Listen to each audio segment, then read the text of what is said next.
Sosio-agraris religius. Yeah. Mengapa sosio? Karena apa-apa kegiatan yang ada di Subak itu adalah bersifat sosial, seperti kegotong royongan, kebersamaan.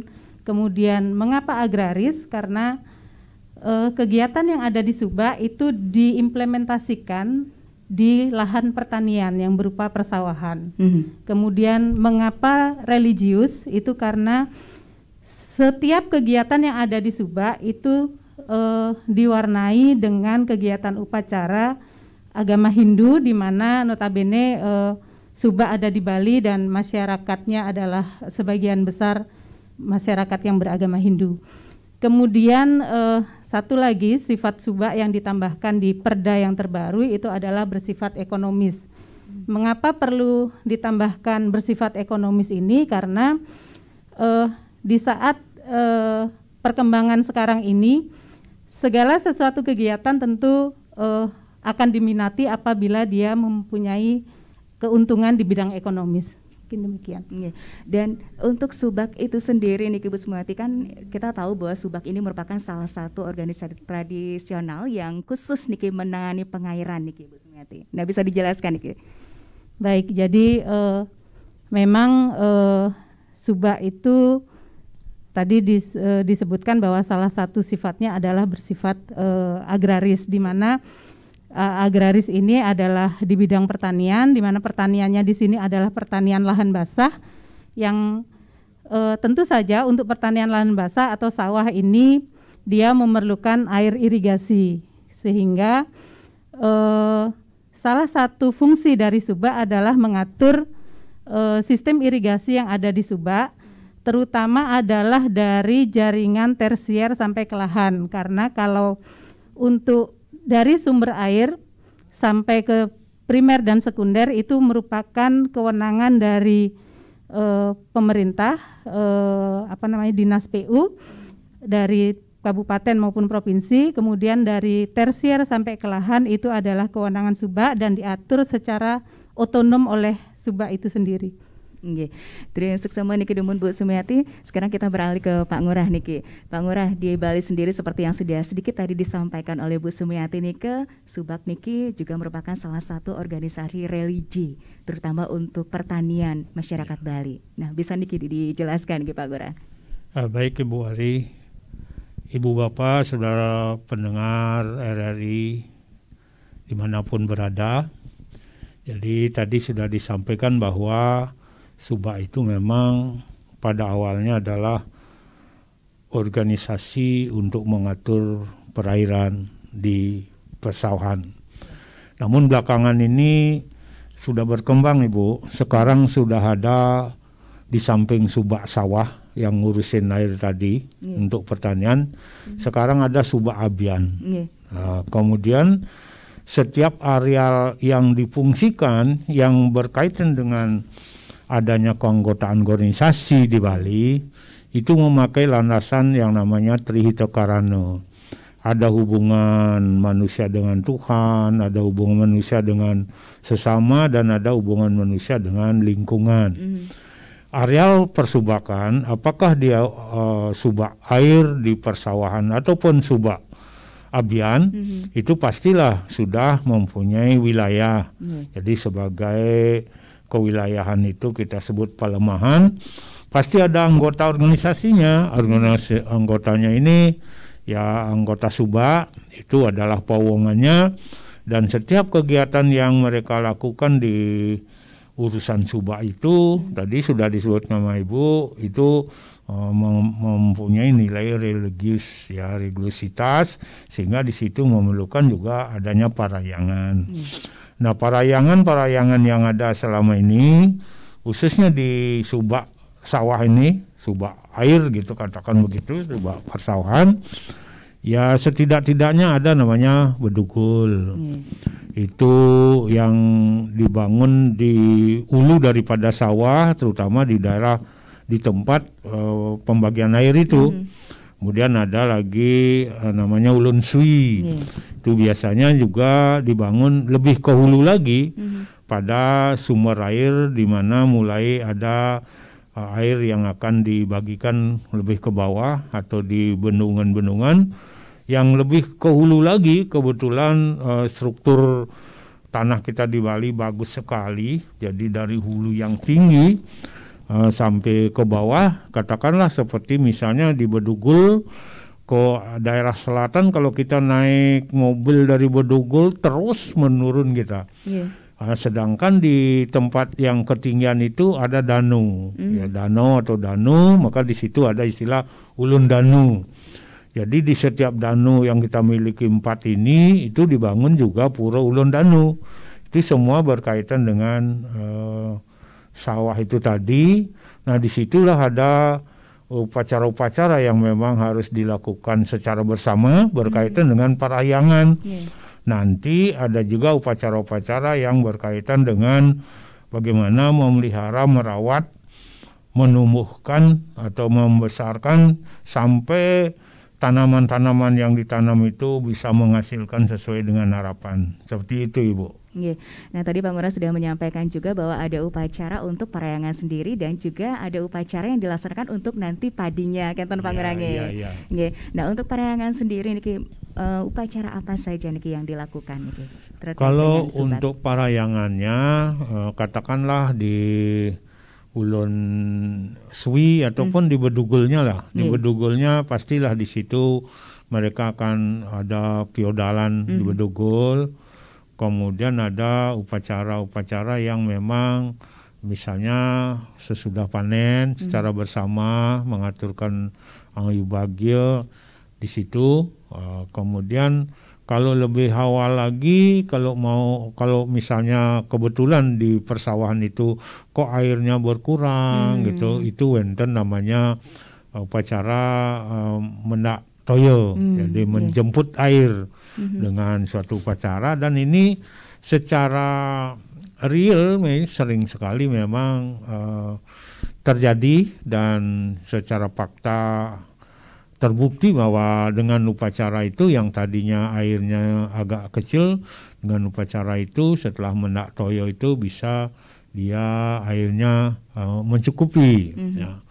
Ya sekarang tentunya juga itu masih berjalan, walaupun gangguan-gangguan sekarang persoalan air juga cukup banyak, Ibu. Jadi banyak air sekarang sudah dipergunakan untuk tadi Ibu bilang yang bernilai ekonomi.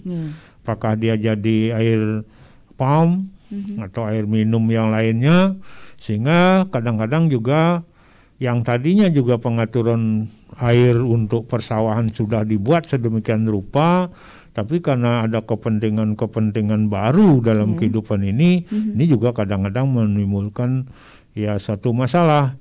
Tapi secara spiritual, secara rohani tetap diadakan upacara namanya mendak tayo gitu. Nah ini kan untuk di sisi perayangannya nih Pak Ngurah. Kemudian bagaimana dengan untuk padinya sendiri? Karena kan di Bali sendiri padi itu merupakan salah satu bagian dari subak nih. Jadi keyakinan daripada masyarakat petani itu luar biasa, Ibu. Jadi dia punya religiositas. Pertama sebenarnya mulai dari dia membongkar tanahnya aja, itu makal namanya, itu sudah orang bikin satu doa ya, upacara karya cau begitu. Tentu tradisi ini akan berbeda satu tempat dengan yang lain. Kemudian mewinih mulai membuat bibitnya. Ada itu setidak-tidaknya dia nancapkan kuangen dengan sarana misalnya dengan arwan gitu. Ya arwan nasi yang belum matang. Nah itu mungkin simbol, maksudnya adalah itu bibit supaya tumbuh dengan baik. Kemudian juga pada saat dia mulai menanam padi, ada upacaranya.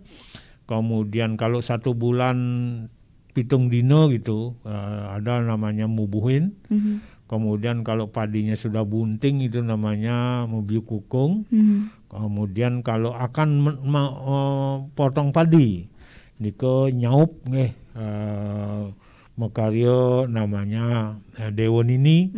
Jadi di situ sudah masuk nilai-nilai agama, tidak semata-mata hanya kepercayaan masyarakat saja. Sebab di situ dia membuat Dewi Seri. Dewi Seri ini ada dari 108 dari padi itu diambil, yang dibagi 2, 108 bagi 2 itu kan dapat 54. Dan masing-masing diisi hiasan namanya seri, yang dibuat dari janur. Itu serinya itu bermacam-macam juga, sampai sekian.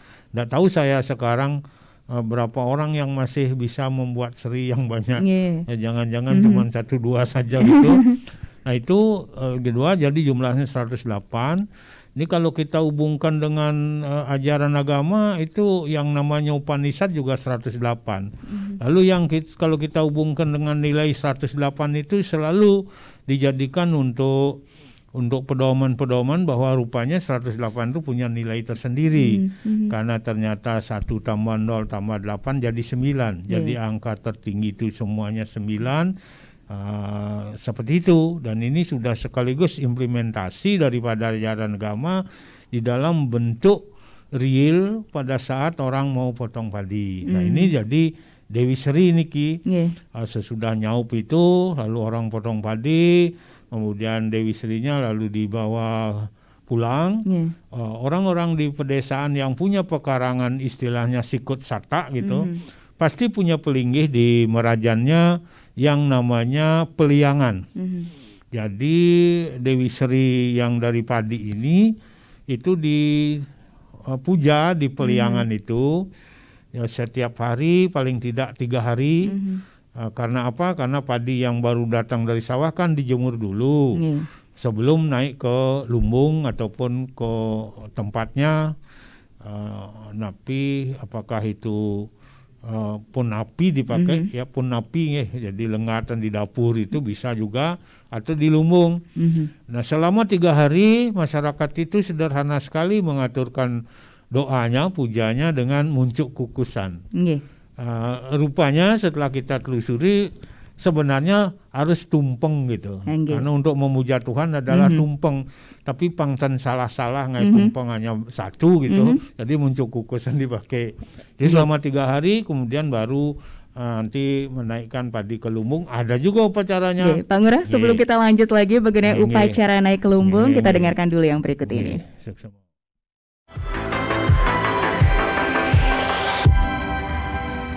Selamat datang di Pro 4 FM, Ensiklopedi Budaya Keindonesiaan. Kalau di acara ini namanya ngaca bareng Yosi dan juga Amo. Betul. Jadi yang mesti kita lakukan ketika kondisi udah begini ya, udah pulang balik lagi kerja menghadapi dunia nyata. Ternyata dengar pedangdut, sahabat-sahabatku semuanya di seluruh dunia.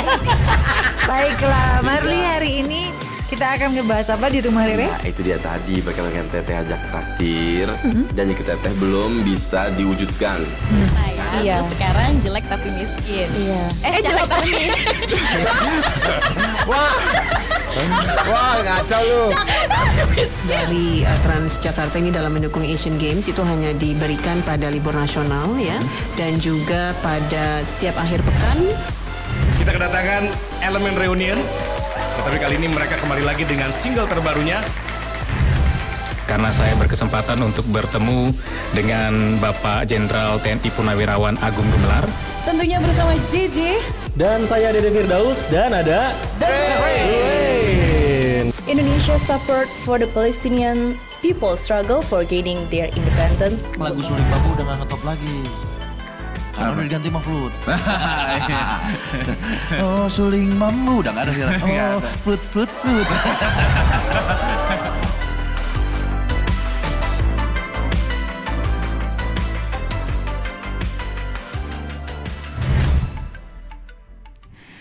Sahabat budaya dan pemirsa RRI.net, kita masih dalam obrolan budaya hari ini dan kita masih bersama dua orang narasumber, yaitu Ibu Sumiati dan juga Pak Gusti Made Ngurah. Pak Ngurah, kita lanjut lagi ya, tadi tertunda Niki mengenai upacara ketika padi ini naik ke lumbung Niki, Pak Ngurah. Iya. Lurus Pak Ngurah. Jadi nanti naik ke lumbung ada istilah mantenin Diko nggih. Jadi mantenin padi di lumbung, mendudukkan tadi Dewan ini, Dewan ini nanti dicarikan lagi hari baik kapan padi itu akan diolah. Nah, nanti baru lantas nurunan pertama itu ada juga upacaranya gitu Bu, nurunan padi gitu. Baru diolah jadi beras. Itu tradisi yang dilakukan di masa-masa yang lalu.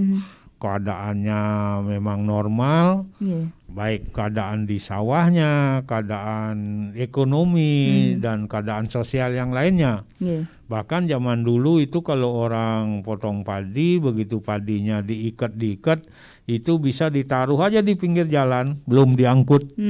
Nanti berapa lama di pinggir jalan baru diangkut. Kalau sekarang dibiarkan begitu kan banyak orang rajin, nanti duluan, nanti diangkut sama orang lain. Jadi kondisinya sudah berbeda. Bahkan banyak juga orang sudah tidak punya lumbung. Banyak juga orang sekarang padinya itu sudah jadi di sawah, masuk ke kantong gitu, sudah jadi dijual di sawah dan sebagainya. Nah, tetapi yang kita harapkan ini proses daripada religiusitas itu harus tetap jalan. Kita berkeyakinan karena apa? Kan semua ini ciptaan dari Yang Widi.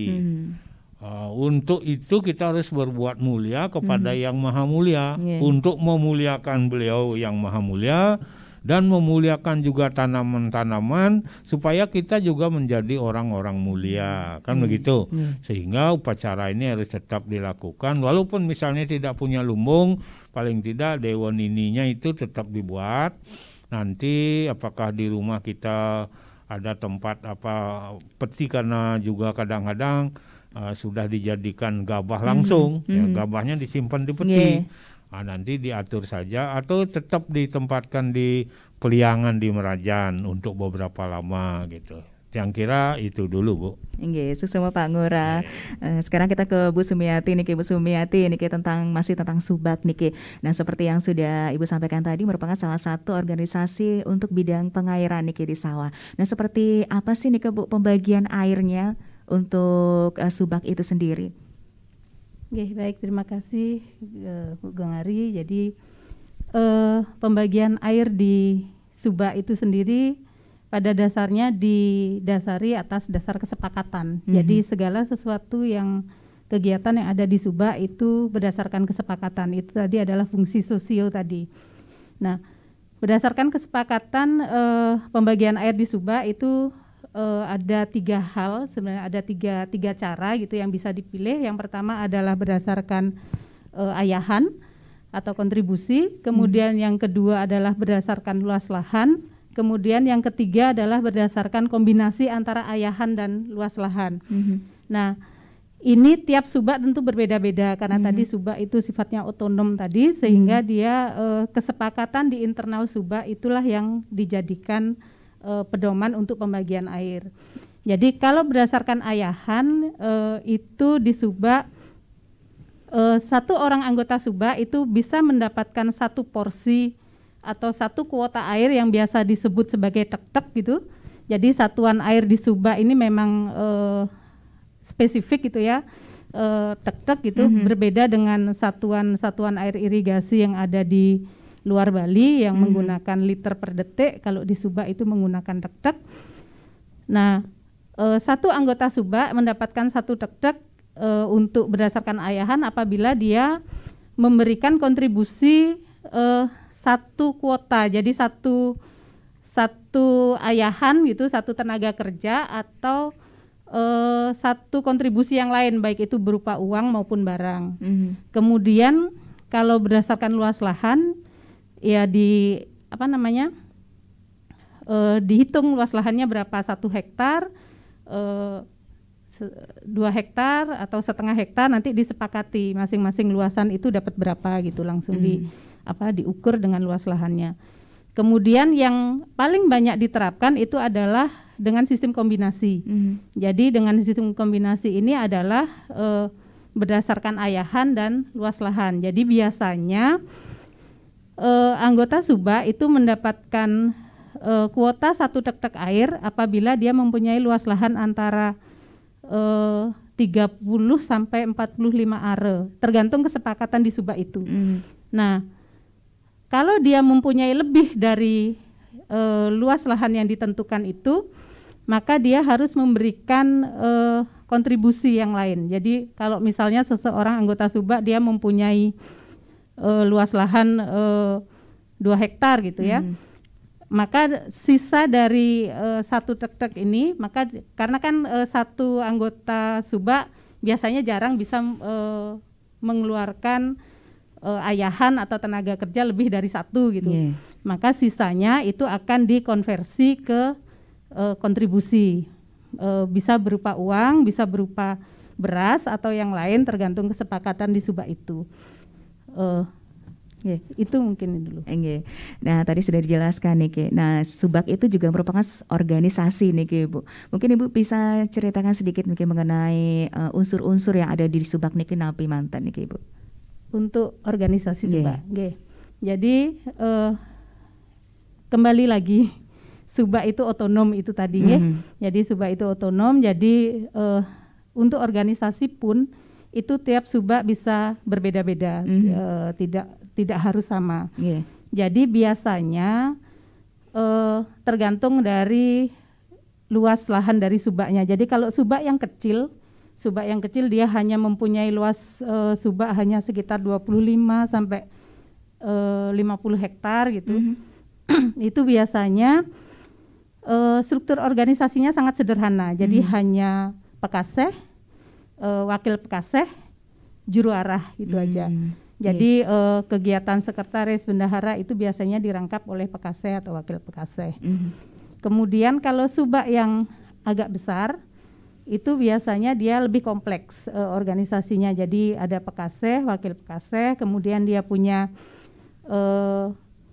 petengen, punya penyarikan, kemudian punya juru arah. Kemudian kalau lebih besar lagi, jadi ada Subak yang dia luasnya sampai 200-an hektar gitu, itu ada sub-sub Subaknya yang disebut sebagai tempe atau mundo, mungkin tergantung daerahnya. Nah itu dia mempunyai kelian tempe dan kelian mundo. Kalau tempeknya besar, dia punya lagi sekretaris dan bendahara tersendiri begitu. Jadi ini sangat variatif di tiap-tiap Subak, tergantung kondisi dari Subak itu sendiri. Yang jelas struktur dasarnya adalah ada ketua Subak, Pekasehnya, kemudian ada wakil, sekretaris, penyariannya, kemudian bendaharanya, petengennya, dan juru arah yang intinya itu. Nggih, sukses sama Bu Sumiati. Nah, sekarang kita melangkah niki ke Subak niki di masa pandemi seperti sekarang ini. Nah, napi yang Ibu lihat niki mengenai Subak ini di masa pandemi seperti sekarang ini, Bu. Nggih, baik. Jadi memang masa pandemi ini sangat merubah tatanan kehidupan ya. Jadi banyak sekali kegiatan yang terhenti begitu. Jadi beberapa waktu yang lalu kami juga mengadakan survei terhadap pelaku-pelaku pariwisata yang berhenti bekerja begitu. Jadi memang Subak ini bisa dikatakan bisa menjadi penopang kehidupan di masa pandemi seperti sekarang ini. Jadi banyak pekerja-pekerja yang diberhentikan itu dia kembali ke kampung halamannya, kemudian menggarap lahan yang mereka miliki. Nah, diharapkan dengan mereka kan sebenarnya orang-orang kreatif nih, yang bekerja di bidang kreatif, pariwisata dan sebagainya. Ketika kembali ke ke lahan persawahan, Subak dan sebagainya, itu diharapkan sisi kreatifnya ini bisa muncul, dan itu biasanya menjadi mereka punya ide-ide kreatif seperti misalnya melakukan diversifikasi tanaman terhadap yang ditanam di Subak. Jadi karena Subak itu dia sistem pembagian airnya dia mempunyai one inlet. Jadi masing-masing anggota Subak itu punya satu inlet sendiri, sehingga dia bisa mengatur kondisi air yang ada di lahannya. Nah, salah satu yang bisa dilakukan adalah untuk bisa menambah pendapatan gitu ya. Itu adalah dengan melakukan diversifikasi. Jadi biasanya dari lahan Subak yang mereka miliki itu 1 atau 2 peta itu mereka tanami dengan tanaman hortikultura yang bisa digunakan untuk mendapatkan pendapatan untuk kehidupan sehari-hari, seperti misalnya ditanami bunga pacah yang itu tentu untuk masyarakat Bali sangat diperlukan untuk sehari-hari.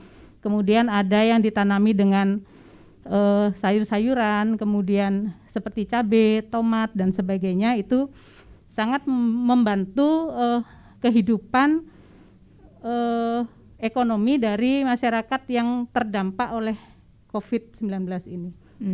Nah, kemudian Niki untuk di era pandemi ini tentu saja seperti yang sudah Ibu sampaikan tadi banyak yang beralih. Nah, demikian juga yang dicoba untuk disampaikan oleh pemerintah bahwa kita harus kembali ke pertanian karena dengan pariwisata saja Bali tidak akan bisa untuk bertahan seperti sekarang di era pandemi. Nah, seperti apa mungkin ada pelatihan yang berikan Niki kepada khususnya mereka yang beralih Niki menjadi petani. Bu Napi Niki, Bu. Oke, baik. Jadi mungkin untuk yang terdampak COVID kemudian beralih menjadi petani kembali gitu. Kenapa saya bilang kembali, karena memang mungkin awalnya mereka bertani karena dirasa lebih menguntungkan di luar pertanian, mereka bergerak ke sana. Sehingga beberapa waktu lalu ada istilah petani 2 jaman gitu. Jadi ke care atau ke sawah pagi 1 jam, sore 1 jam sebelum berangkat kerja dan sepulang kerja begitu. Jadi beberapa hal yang bisa dilakukan selain tadi peningkatan produktivitas dari lahan pertanian, kemudian diversifikasi tadi, mungkin yang bisa dilakukan adalah pengolahan dari hasil pertaniannya juga bisa dimanfaatkan menjadi produk-produk yang lebih mempunyai nilai ekonomi yang lebih tinggi, karena kita ketahui produk kita sebenarnya banyak, beragam dan kualitasnya bagus, cuma karena kita kurang bisa mengemas, kurang bisa memperlakukan produk itu sehingga harga jualnya menjadi rendah. Nah, itu mungkin yang bisa dilakukan untuk bisa melatih atau membimbing petani ini untuk bisa meningkatkan perekonomiannya. Nggih. Bu Sumiati Pangura, nanti kita akan lanjut lagi, kita dengarkan dulu yang berikut ini.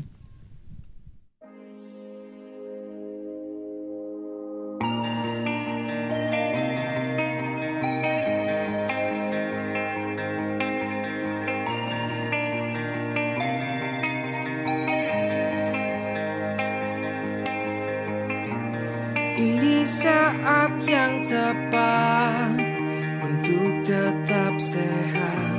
Lindungi diri kita dan keluarga.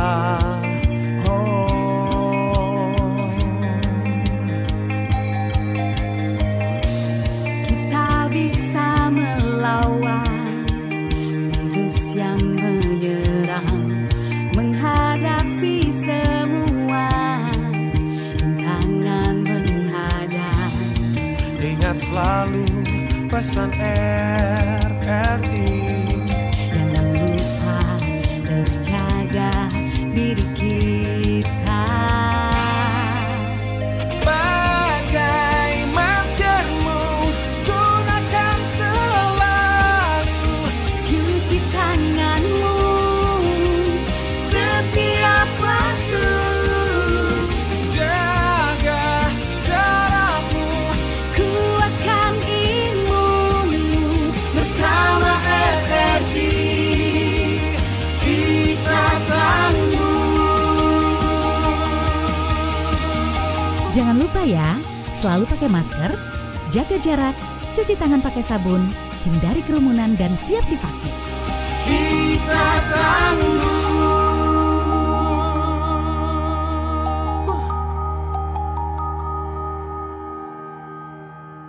Sahabat budaya dan pemirsa RRI Net, kita masih dalam obrolan budaya hari ini dan kita masih bersama dengan dua orang narasumber kita, yaitu Ibu Dr. Sumiati dan juga Dr. Andes Igusti Madengura.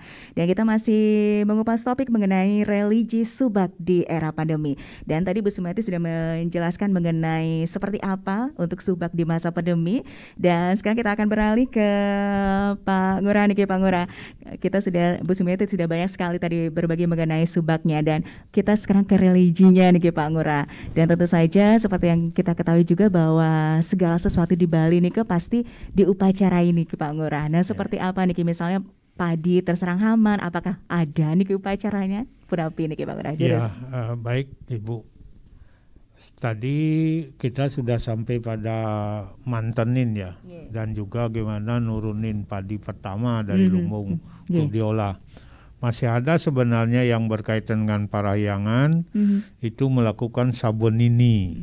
Itu berdasarkan kesepakatan anggota subak, dan ini ada kaitannya nanti dengan desa adat yang biasa dilakukan di Bali Agung. Kalau di Jawa Barat itu ada juga namanya sarin tahun. Jadi pada waktu sarin tahun sama dengan di Bali juga.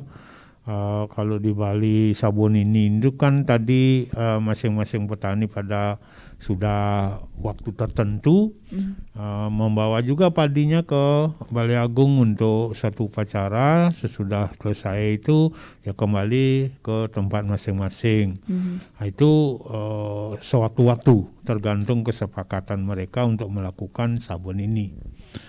Kemudian di samping acara-acara yang tetap seperti itu, di bidang pertanian ini memang sering juga banyak terjadi penghalang ya, hambatan-hambatan karena hama. Hama tikus lah dia, balang sangit kah dia, burung dan sebagainya. Jadi itu juga dari sisi spiritual, dari segi kerohanian, juga dilakukan religi-religi, apakah untuk mengusir burung atau mengembalikan supaya tikusnya kembali, atau walang sangitnya bisa hilang. Karena kalau kita melihat himpunan daripada bencana alam, rupanya sumber daripada bencana alam itu adalah tidak lain karena ada ketidakseimbangan daripada unsur-unsur alam yang 5 itu, yaitu dari Pancamahabhuta itu tidak seimbang dalam unsur air, unsur api, unsur udara atau ruang, pratiwi dan sebagainya, yang menyebabkan banyak sekali ada bencana-bencana alam. Kemudian dari unsur-unsur yang hidup ini itu menimbulkan namanya merano-merano itu. Kemudian di Bali juga dikenal adanya upacara Nangluk Merano untuk setiap bidang persawahan di satu subak. Tapi Nangluk Merano secara bersama kita juga di Bali melakukan pada waktu Tilem ke-6 itu Waisak kita lakukan di pinggir pantai atau di laut. Kenapa demikian? Karena memang segala sumber kehidupan ini dari gunung. Setelah kita olah di dalam kehidupan sehari-hari, kemudian ampas-ampasnya sisa-sisanya dia akan kembali ke laut. Di laut diolah lagi menjadi jernih dia. Kejernihannya itu kita sering juga mengatakan nunas tirta ring telengin segaro, dan kejernihan itu juga menjadi awan, menjadi air hujan yang jatuh di gunung lagi, menjadi lagi sumber kehidupan. Itu proses yang diyakini oleh masyarakat seperti itu. Maka setiap adanya peristiwa pergantian seperti itu ada religi, acara yang dilakukan. Bahkan ya mungkin ada kadang-kadang mengatakan itu aneh, ada ngaben tikusnya. Ngaben tikus. Mungkin aneh, tetapi masyarakat itu kan mengharapkan, karena di Bali juga ada pura-pura yang diyakini sebagai katakanlah yang penguasa, penguasa tikus, seperti misalnya di Puro Masjeti, di Puro Kental Gumi, dan pura-pura yang lain ada yang penguasa Walang Sangit dan sebagainya. Jadi ketika ada hama seperti itu, masyarakat juga mengaturkan guru piduka, menunas sice, supaya Walang Sangit dan sebagainya itu bisa sirna. Dan itu juga berdasarkan keyakinan, dan kalau mereka lakukan dengan memang rasa tulus ikhlas dan betul-betul dengan rasa kesucian, itu banyak juga yang berhasil. Nah mungkin kalau kita hubungkan laras dengan COVID-19 ya Bu, ini karena juga masalah baru, masalah lain, tidak pernah terbayangkan juga oleh masyarakat. Ya tentu kita harapkan masyarakat pertanian ini, masyarakat di persubakan ini mengikuti tentunya himbauan pemerintah itu. Pertama tadi yang memang biasa harus dilakukan tetap dilakukan. Yang kedua, kalau kita menghadapi bencana-bencana, ini kan termasuk COVID ini juga sebenarnya bencana. Nah, kita mesti dilakukan juga, tetapi dengan tetap mengikuti himbauan pemerintah. Sekarang kita kan mengenal protokol kesehatan, apalagi juga ada PPKM yang terus diperpanjang, ya sampai akhirnya nanti kita harapkan kalau memang sirna yang namanya bencana ini COVID-19, tentu kita akan normal kembali. Pada saat seperti sekarang ini, dalam keadaan tidak normal ini, keyakinan tetap harus dijalani, tetapi ada pembatasan-pembatasan. Saya kira itu Bu. Oke, terus semua niki Pak Ngurah, kita ke Bu Sumiati lagi niki Bu Sumiati. Nah mengenai subak niki merupakan salah satu yang bisa disebut juga warisan budaya dunia niki Bu Sumiati. Nah salah satunya yang seperti kita ketahui adalah subak Jatiluwe. Nah mengapa niki sebuah subak itu bisa dijadikan sebagai warisan budaya dunia niki? Seperti apa nih harus persyaratan yang harus dipenuhi agar bisa menjadi suatu warisan budaya dunia? Baik, terima kasih Bu Kang Ari. Jadi memang seperti kita ketahui dari tahun 2012 subak merupakan ditetapkan menjadi salah satu warisan budaya dunia. Nah, oleh UNESCO. Nah, penetapan warisan budaya dunia ini sebenarnya bukan terletak hanya pada subaknya saja, tapi lebih kepada filosofi yang diterapkan di subak, yang diimplementasikan di subak. Seperti disebutkan oleh Bapak Ngurah tadi bahwa landasan filosofi dari sistem subak itu adalah Trihita Karana. Jadi UNESCO menilai bahwa filosofi Trihita Karana yang terdiri dari Parahyangan, Pawongan, dan Palemahan tadi itu merupakan suatu filosofi yang mempunyai nilai universal yang luar biasa. Jadi mengapa dikatakan nilai universal? Karena ternyata kalau kita pahami secara mendalam bahwa filosofi dari Trihita Karana ini tidak hanya bisa diterapkan di Bali yang notabene mayoritas beragama Hindu, tetapi kalau kita ambil dari filosofinya itu sendiri ternyata bisa diterapkan dimanapun. Jadi hubungan kita dengan Tuhan, hubungan kita dengan sesama, hubungan kita, keharmonisan dengan alam dan sebagainya itu tidak hanya di Bali bisa diterapkan, tapi di belahan dunia manapun, maka dia dikatakan sebagai nilai yang universal luar biasa. Nah, implementasi dari nilai Trihita Karana ini salah satunya yang dinilai oleh UNESCO masih penerapannya sangat ideal itu adalah di Subak.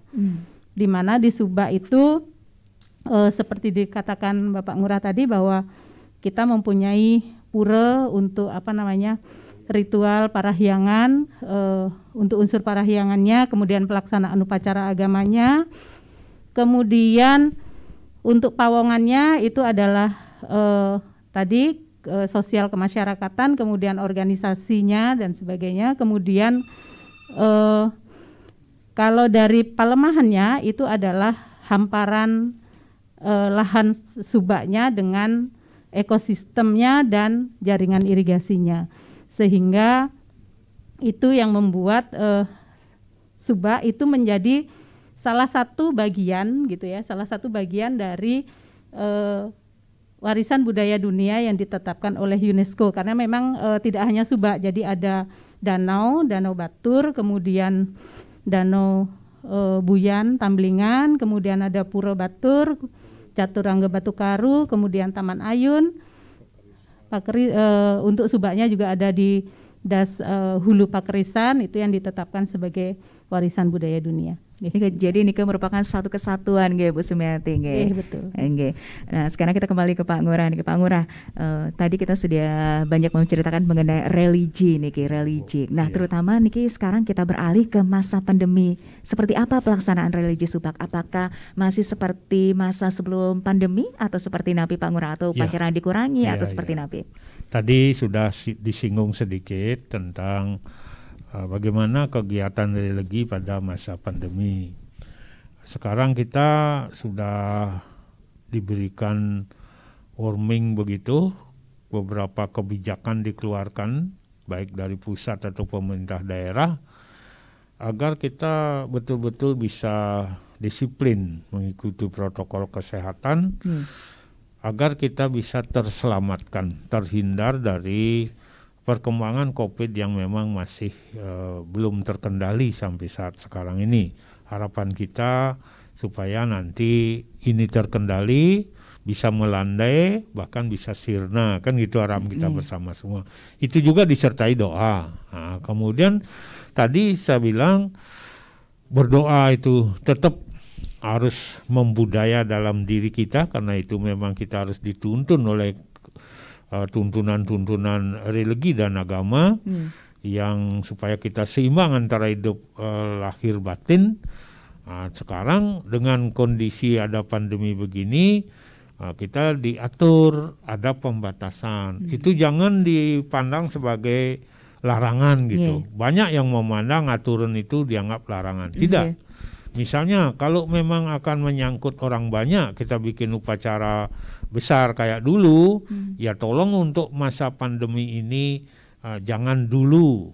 Yang bisa ditunda dulu, yang memang tidak bisa ditunda boleh dilakukan tetapi dengan batasan. Kan ada edaran yang isinya terakhir itu boleh 10 orang saja atau 15 orang. Itu sebenarnya bisa diatur. Karena dalam agama Hindu pun ya secara kita tidak tahu, tetapi kita sudah mewarisi di setiap keluarga kita punya merajan, sangga. Kalau kita cuman kos-kosan juga kita pasang pelangkiran. Ya, untuk sementara ini baiklah kita nyawang saja dulu dari rumah. Jadi upacara-upacara yang sederhana yang tidak mempengaruhi orang banyak, menyebabkan kerumunan, bisa dilakukan dengan aturan seperti itu dan akan diawasi, kan begitu Ibu. Pak Ngurah, sebelum kita lanjut, kita dengarkan dulu yang berikut ini.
Sahabat budaya dan pemirsa RRI Net, kita masih dalam obrolan budaya hari ini dan kita masih mengupas mengenai religi subak di era pandemi bersama narasumber Ibu Dr. Sumiati dan juga Bapak Dr. Andes Igusti Badegura. Pak Ngurah, kita lanjut lagi tadi mengenai religi yang dilaksanakan religi subak di era pandemi. Nah, tadi ada sedikit yang saya tangkap tadi mengenai nyawang nih Pak Ngurah.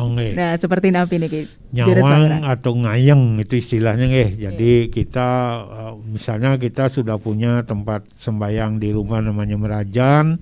Kalau ada odalan di tempat yang jauh kiranya susah kita untuk sampai langsung datang, kita bisa nyawang dari Merajan itu.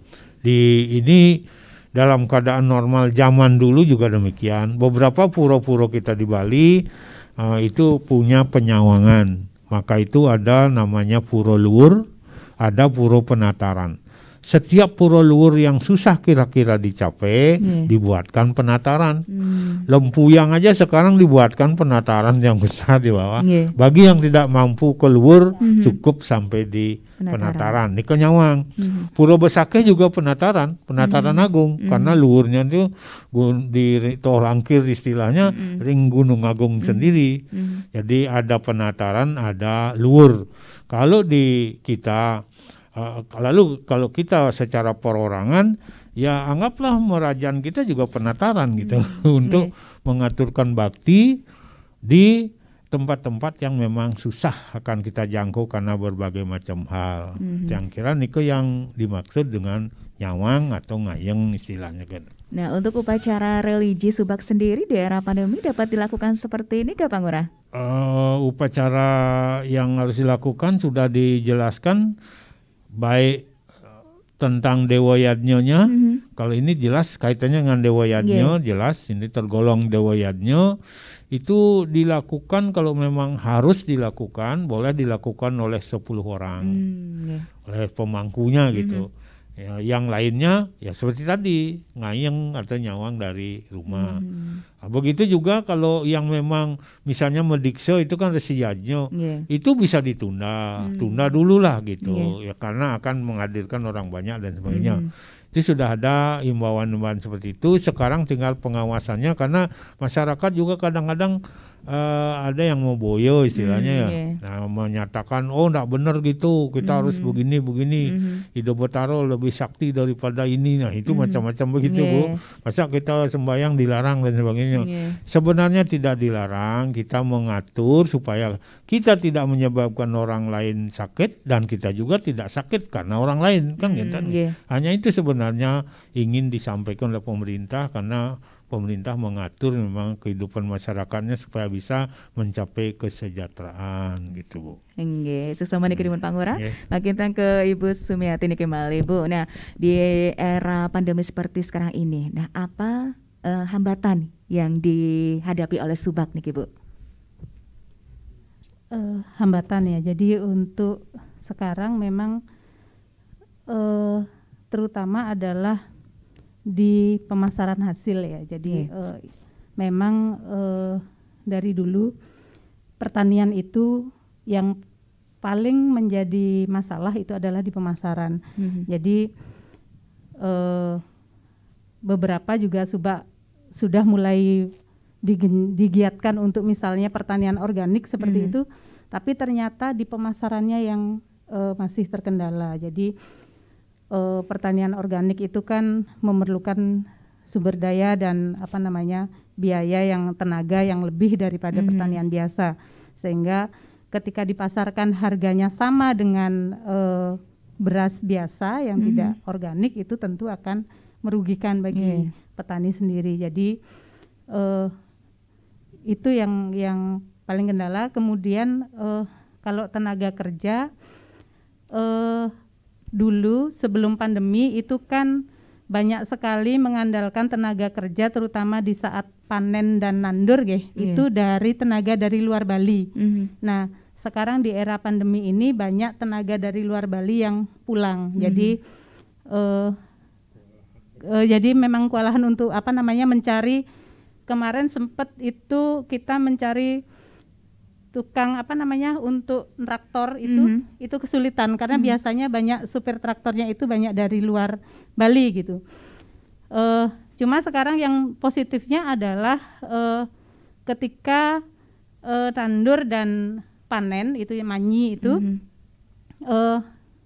beberapa yang terkendala COVID ini kembali, kemudian mereka merasa bahwa itu bisa mempunyai nilai ekonomi yang lumayan menguntungkan bagi mereka, karena kalau dulunya mereka misalnya bekerja di pertukangan jadi buruh tukang itu kan sehari 150-an ya. Nah kemarin itu mereka mencoba menjalani itu dan ternyata itu agak mesai gininya pendapatannya, dan mereka sekarang sudah mulai tertarik terutama di nandur dan manyi itu yang terjadi saat ini. Jadi ini kehambatannya terutama untuk sumber daya orangnya nih orangnya SDM-nya nih banyak, karena dulu banyak mengandalkan tenaga dari luar. Karena kan orang Bali sendiri lebih suka bekerja, banyak yang bekerja di sektor pariwisata gitu, keluar daerah, kemudian merasa pertanian itu adalah pekerjaan yang daki kan kotor, kemudian kurang menjanjikan begitu, sehingga kurang diminati, sehingga lebih banyak tenaga dari luar Bali yang diandalkan, terutama kan pekerjaan yang membutuhkan tenaga besar itu kan di nandur dan manyi. Nah sekarang karena banyak tenaga yang dari luar Bali itu pulang karena tidak bisa bertahan di Bali, itu lumayan menjadi kendala sih sekarang. Ibu dan Pak Ngurah, yang terakhir niki, untuk membuat generasi muda niki tertarik dengan subak dan juga melaksanakan religi subak niki, apa ini yang harus dilakukan? Pertama itu kan membangun sektor itu secara seimbang.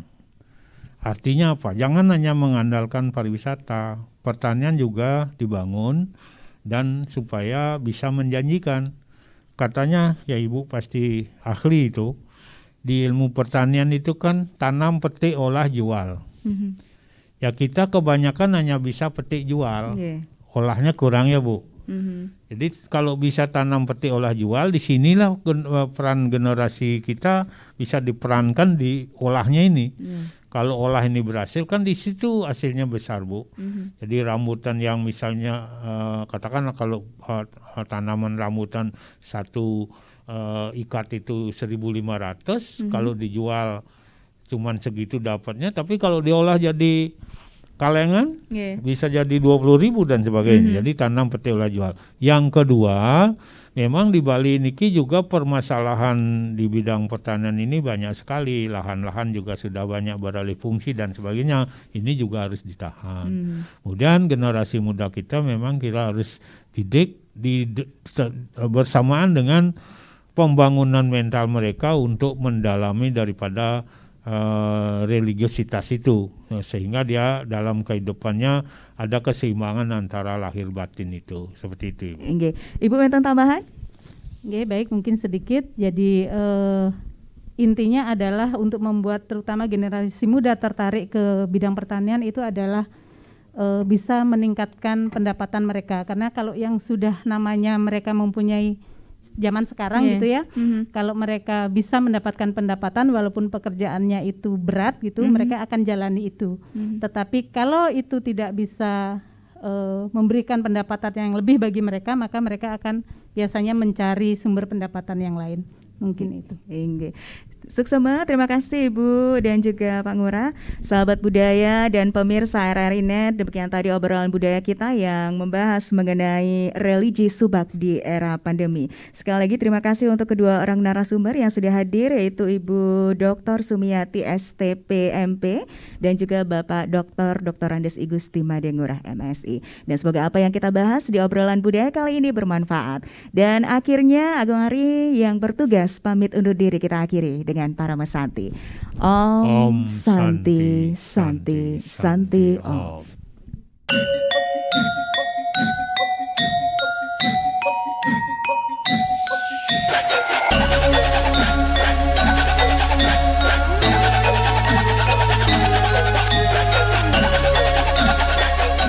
Malam Budaya, persembahan LPP RRI Denpasar, Bali.